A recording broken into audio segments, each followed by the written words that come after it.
अस्सलाम वालेकुम। ये मेरा कॉन्टैक्ट नंबर है 0320960305 3। ये मैं व्हाट्सएप पे अवेलेबल हूँ। इस पर कोई भी किसी भी किस्म का क्वेश्चन हो तो आप मुझे टेक्स्ट कर सकते हैं इस पर। अस्सलाम वालेकुम। आज मैं ह्यूमैनिटी पे थोड़ी सी वीडियो बना देता हूँ डिटेल। बहुत से लोग पूछते हैं इसके बारे में कि ह्यूमैनिटिक है क्या, ये कैसे काम करता है। तो ये एक कॉल रिव्यूइंग साइट है। ये यूएसए बेस्ड कंपनी है। ये लोग डिफरेंट बिजनेसेस के साथ इनका कॉन्ट्रैक्ट है। ये डिफरेंट बिजनेसेस की रिकॉर्डेड कॉल्स को अपने पोर्टल पे अपलोड करते हैं, फिर उसको कैटेगराइज करते हैं डिफरेंट ये कैटेगरीज़ में, और फिर उनके आगे फर्दर ऑप्शंस में। तो फिर वो कॉल्स सुन के हम उसकी सिलेक्शन करते हैं जो इन्होंने उस कैटेगरी के आगे ऑप्शन दिए होते हैं। उस हिसाब से हम उसकी सिलेक्शन करते हैं। फिर वो वहाँ पे जो इनके जाती हैं पोर्टल के अंदर, ये लोग वहाँ से अपना डाटा वगैरह सारा एनालाइज करके अपना बिज़नेस देखते हैं कि कहाँ पे सेल्स कम हो रही हैं, कहाँ पे सेल्स ज़्यादा हो रही हैं, मार्केट में किस चीज़ की डिमांड ज़्यादा है, ये सारा कुछ देखते हैं। कैसे देखते हैं ये वो लोग जानते हैं। जो हम लोग देख सकते हैं मैं आपको उसके बारे में बताता हूँ। ये ह्यूमैनिटी का ओवरव्यू है। आप ऐसे ये पेज आता है आपका ह्यूमैनिटी का, यहाँ पे रिव्यू कॉल्स आता है, अर्निंग्स आती हैं, ऑडिट्स, एक्यूरेसी, ये सारा। इसके बारे में आपको बाद में बताता हूँ।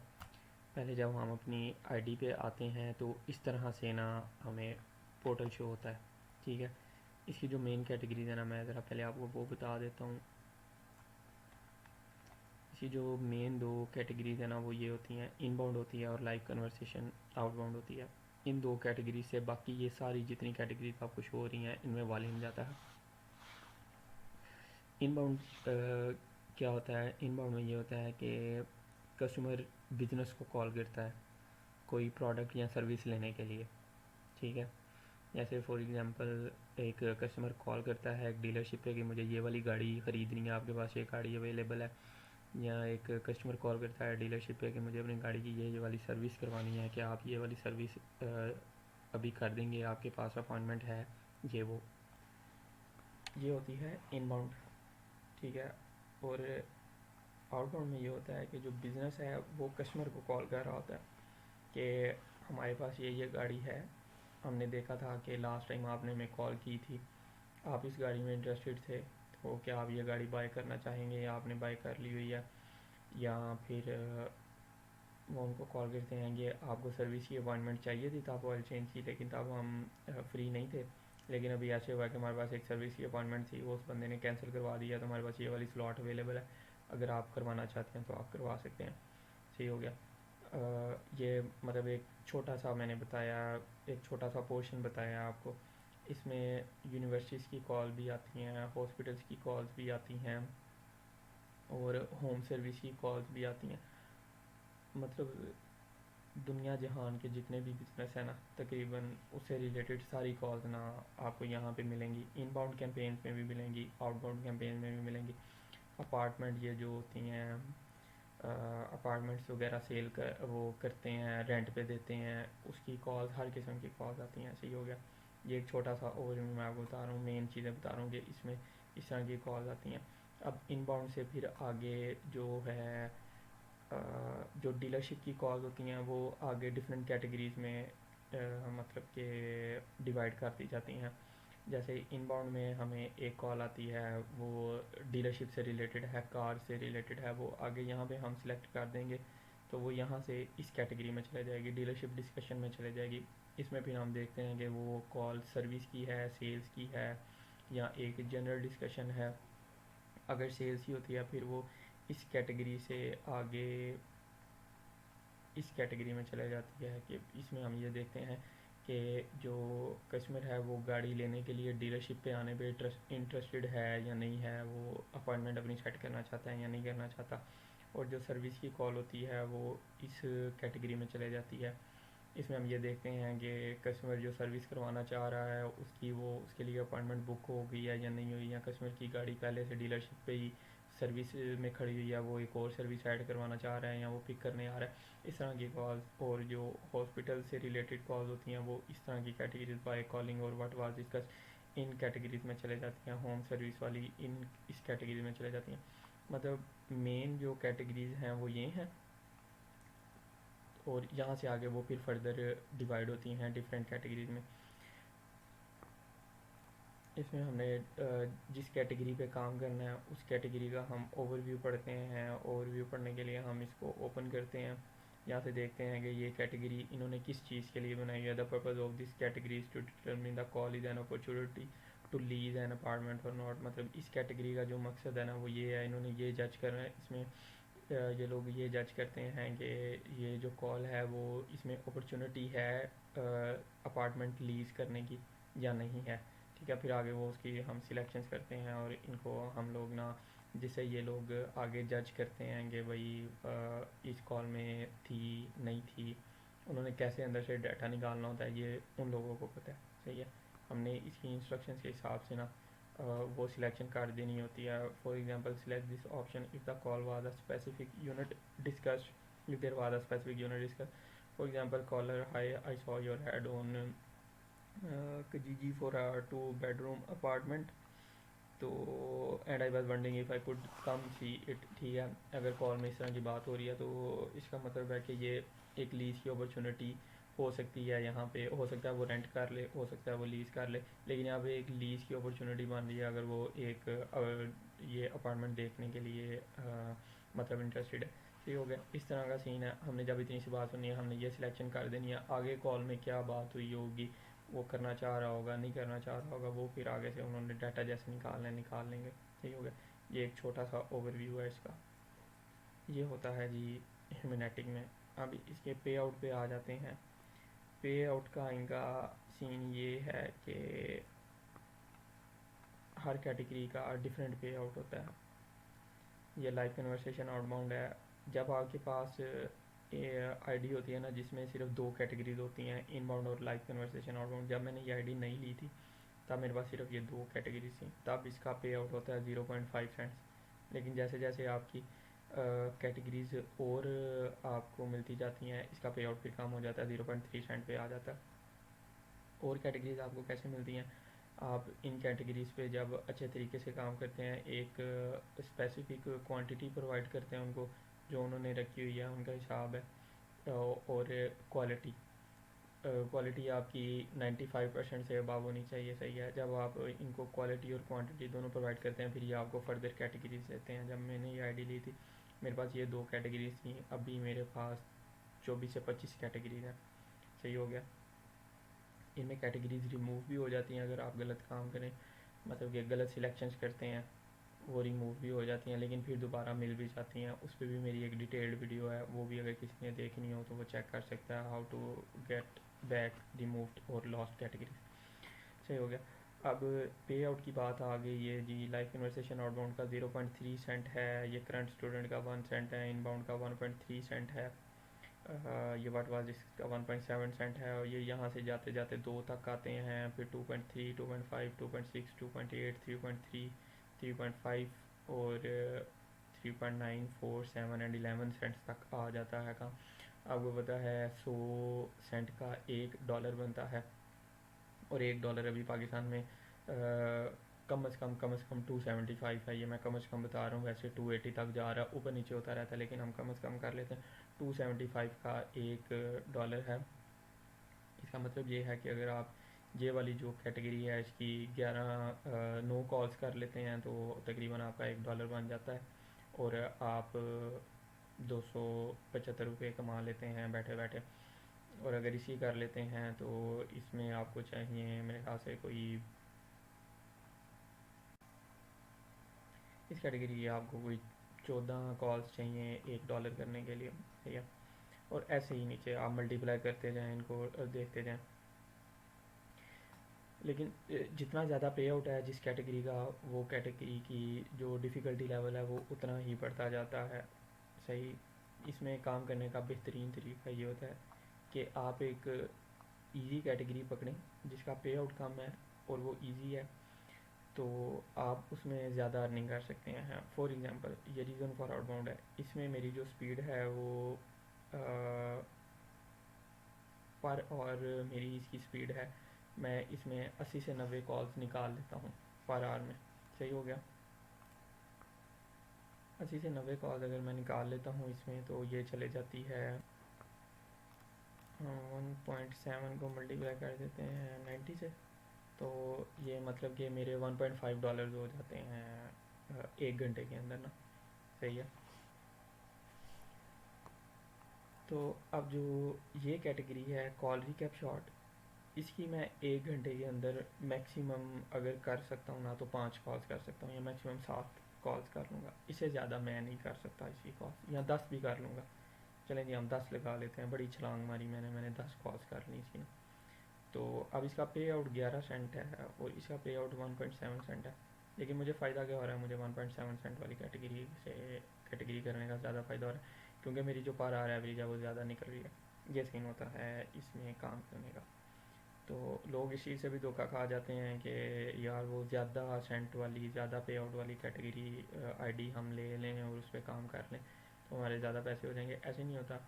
होता ये है कि आप काम किस तरीके से करते हैं, आपका एक जो कैटेगरी है उस पर आपका होल्ड कितना है, आपको उसकी समझ कितनी ज़्यादा है।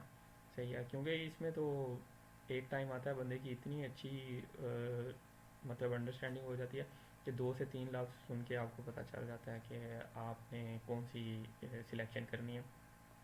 तो मैं आपको एक एग्जांपल देता हूँ।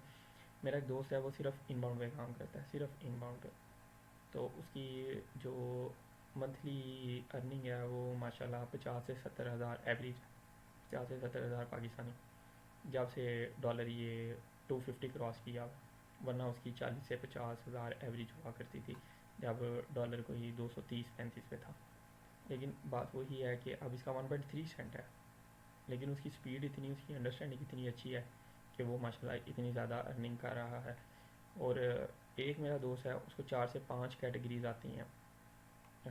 ये भी आती है, रीज़न फॉर आउटबाउंड भी आती है, कारवॉल भी आती है, हैंडल्ड बाय भी आती है, और सर्विस सेटर बुक भी आती है। लेकिन उसकी मंथली इनकम 20 से 30 हज़ार है।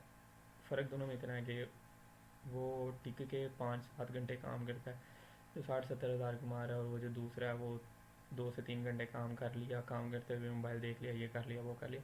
इस तरह से आपको ना, जब आप काम कर रहे हैं ना, फिर आपका पूरा फोकस होना चाहिए काम के ऊपर। ठीक है।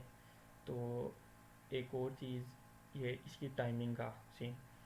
टाइमिंग इसकी ये है जी, आप चलते हैं यूएसए के टाइम के हिसाब से। अभी यूएसए का जो टाइम है ना, वहाँ पे टाइम हुआ है, मैं आपको बताता हूँ।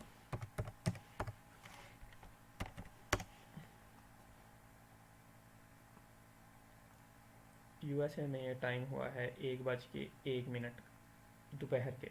ठीक हो गया। पाकिस्तान में भी जो टाइम है वो चल रहा है, 12 बज चुके हैं। 1 जनवरी हो गया है पाकिस्तान में भी। मैं ये 31 दिसंबर को मैं ये वीडियो बना रहा था। नया साल आ गया है। ठीक है। हमारा नया साल मुहर्रम में स्टार्ट होता है। तो ये जी नया साल अभी स्टार्ट हो गया। और वहाँ पे अभी 1:01 है, 31 दिसंबर है वहाँ पे। ठीक है। ये हम चलते हैं यूएसए के टाइम के हिसाब से। ये लोग अब जब यहाँ पे शाम के 7 बजते हैं, तो वहाँ पे सुबह के 9 बजे होते हैं। तो इसका मतलब है कि वहाँ पे काम का टाइम स्टार्ट हो रहा है। ठीक। तो इसका वॉल्यूम आता है शाम को 7 से 8 बजे आता है, और सुबह 4 बजे तक रहता है। क्योंकि सुबह के 4 बजे का मतलब है वहाँ पे 6 बज रहे होते हैं उस टाइम शाम के। वहाँ पे 6 बज रहे होते हैं शाम के, तो फिर बिजनेसेस बंद हो रहे होते हैं, इसलिए कॉल्स का वॉल्यूम कम हो जाता है। ठीक हो गया। एक और चीज़ है कि नो कॉल्स तो शो हो रहा था, लेकिन कॉल्स आ रही होती हैं, उस पर भी मैंने वीडियो बनाई हुई है, वो भी आप देख सकते हैं कि how to resolve no calls issue. वो आपको मिल जाएगी मेरे चैनल पे, आप देख सकते हैं। तो अभी हम इस चीज़ पे रहते हैं कि इसका वॉल्यूम किस टाइम पे आता है। इसका वॉल्यूम पाकिस्तान में शाम के टाइम आता है, और सुबह 4-5 बजे तक रहता है, ख़त्म हो जाता है। क्योंकि उस टाइम यूएसए में सुबह से रात हो रही होती है, उल्टा टाइम है। सही है। यहाँ की रात, वहाँ की सुबह, ये सीन है। ये जी अभी मैं न्यू ईयर की बात कर रहा था तो माशाल्लाह यहाँ पे गोलियाँ चलनी शुरू हो गई हैं। हमारा नया साल भी इसी तरह से स्टार्ट होता है, किसी बेगुनाह को मार के हम फायरिंग करते हैं। वो वाइफ फायरिंग में किसको जाके लगती है, कहाँ पे लगती है, हमें नहीं पता। तो हैप्पी न्यू ईयर पाकिस्तानियों। अच्छा जी, वॉल्यूम का भी हो गया।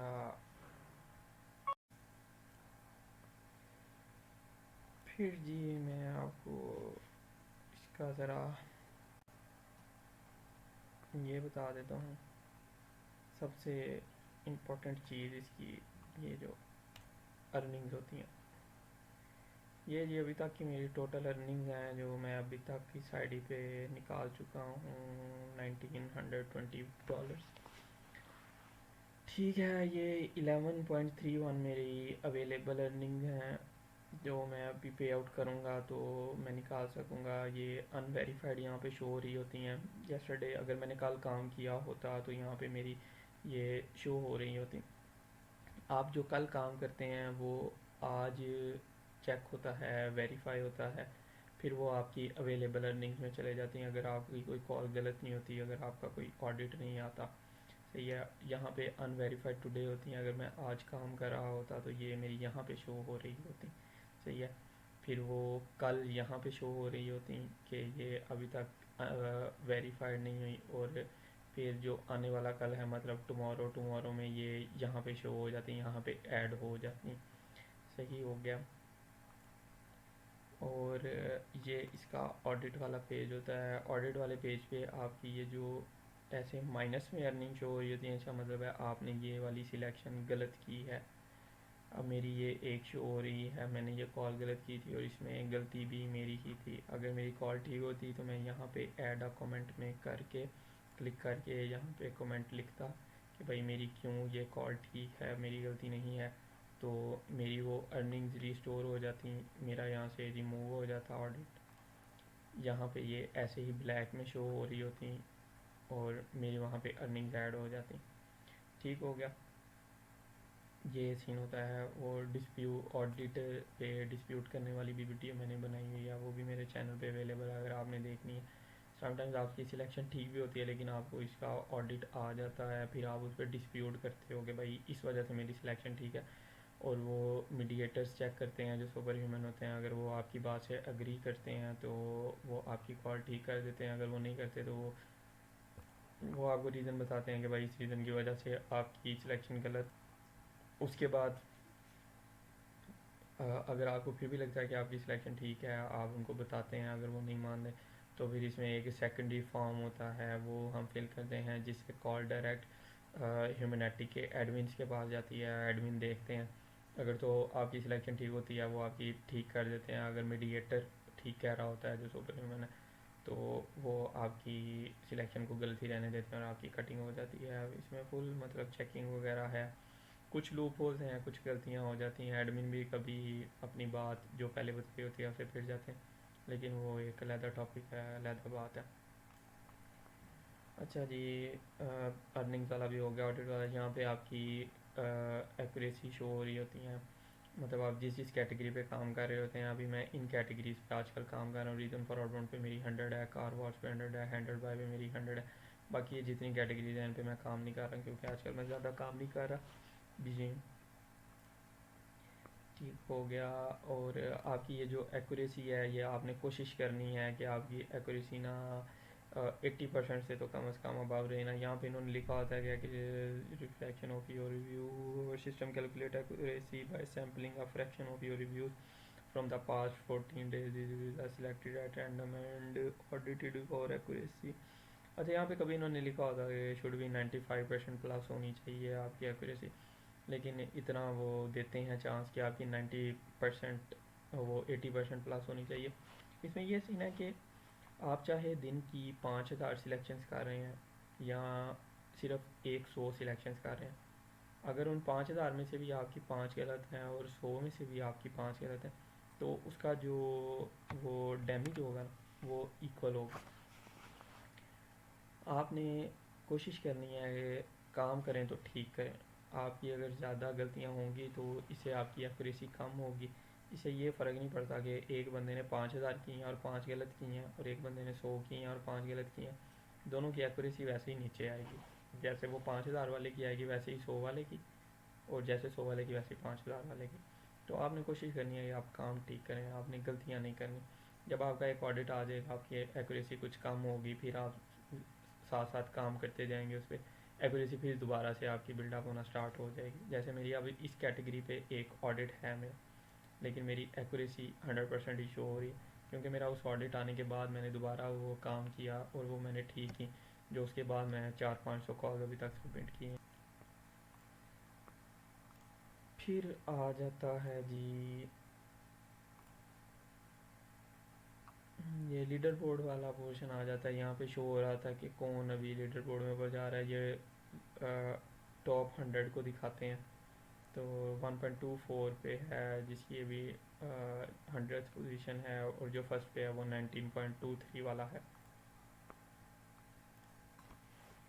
इसमें फिर एक चीज़ आती है, सुपर ह्यूमन अकाउंट आता है। सुपर ह्यूमन जो होते हैं उनको ये सारी कैटेगरीज़ के अलावा 3 कैटेगरीज दी जाती हैं। एक कैटेगरी का पे आउट होता है 20 सेंट, 20 सेंट्स। एक कैटेगरी का पे आउट होता है 12 सेंट्स। एक कैटेगरी का पे आउट होता है 15 सेंट्स। ये जो लीडर बोर्ड में आपको टॉप पे नज़र आते हैं, ये यही लोग होते हैं जिन जो सुपर ह्यूमन होते हैं, जिनके पास ये सुपर ह्यूमन कैटेगरीज। तो उनको कॉल्स जो हमने सिलेक्ट की होती हैं ना, सिलेक्शंस, वही वाली कॉल्स उनको जाती हैं। मतलब कि डबल चेक हो रही होती हैं कॉल्स। अगर हमारी सिलेक्शन उनकी सिलेक्शन से सेम होती है तो हमारी कॉल ठीक हो के आगे निकल जाती है, लेकिन अगर उनसे हमारी सिलेक्शन डिफरेंट होती है तो हमें डायरेक्ट ऑडिट आ जाता है उस चीज़ का कि ये आपकी सिलेक्शन गलत है। और ज़रूरी नहीं है कि सुपर ह्यूमन हमेशा ठीक हो। बहुत सारी कॉल्स होती हैं जिसमें सुपर ह्यूमन की भी गलती होती है, आप उस पर भी डिस्प्यूट कर सकते हो। तो उसमें जो 15 सेंट्स वाली कैटेगरीज हैं, सॉरी कैटेगरी है, वो ज़रा ज़्यादा अच्छी है। उसमें अर्निंग बड़ी ज़्यादा हो जाती है उससे, क्योंकि समटाइम्स उस पर वॉल्यूम बड़ा अच्छा आ जाता है। सुपर ह्यूमन वो एक अलहदा अलहदा स्टोरी है कि सुपर ह्यूमन बंदा कैसे बन सकता है, उस पर भी मैं वीडियो बनाऊंगा इंशाल्लाह। तो ये जी पे आउट वगैरह सारा इसका, और इसका जो ये स्टार्ट का है इसके बारे में मैंने आपको बता दिया। ये FAQs हैं, इसमें जो लोगों के माइंड में क्वेश्चन आते हैं कि payment and earning, reviewing account, technical issues, others, ये सारी बातें जो यहाँ पे लिखी हुई हैं वो सारी बातें मैं आपको आसान ज़ुबान में और एक्सपीरियंस के साथ अपनी वीडियोस में बता देता हूँ। यहाँ से ज़रा कुछ जो यहाँ पे लिखा हुआ है। अच्छा जी, अगला ये अकाउंट सेटिंग का पेज है। यहाँ पे आके आप अपना यूज़र नेम और पेपाल वगैरह और बाकी चीज़ें सेट कर सकते हैं। सही हो गया। अब इस पे अकाउंट कैसे क्रिएट करना है और इसके लिए क्या क्या चाहिए होता है, वो उससे रिलेटेड भी मैंने सारी वीडियो बना दी हुई है। तो वो भी अगर किसी ने देखना है तो वो सर्च कर सकता है, how to start working on Humanetic. आगे ह्यूमनेटिक पाकिस्तान लिख देना तो मेरे चैनल पे आ जाएगी, मेरे चैनल में से जाके सर्च कर लें। उसमें जो प्लेलिस्ट है एक इंफॉर्मेशन सेक्शन, उसमें ये सारी इंफॉर्मेशन अवेलेबल है ना। सारे इसी तरह के कॉमन जो क्वेश्चन हैं उनके उनसे रिलेटेड मैंने वीडियोस बनाई हुई हैं, और वो उसी सेक्शन में मैं अपलोड करता हूँ। तो आप वो देख सकते हैं जिन्होंने अभी काम स्टार्ट करना है इस पर। और जिन्होंने कर भी लिया हुआ है उनको ये इस चीज़ का नहीं पता कि अकाउंट फ्रीज क्यों होते हैं, डीएक्टिवेट क्यों होते हैं, और पे आउट किस तरह से करते हैं, कितना वो कॉल गलत हो जाए तो कट कितना होता है, ये वो सारी चीज़ें वहाँ पे अपलोडेड हैं। और भी अगर आपको कोई क्वेश्चन है आप मुझसे कांटेक्ट कर सकते हैं, पूछ सकते हैं।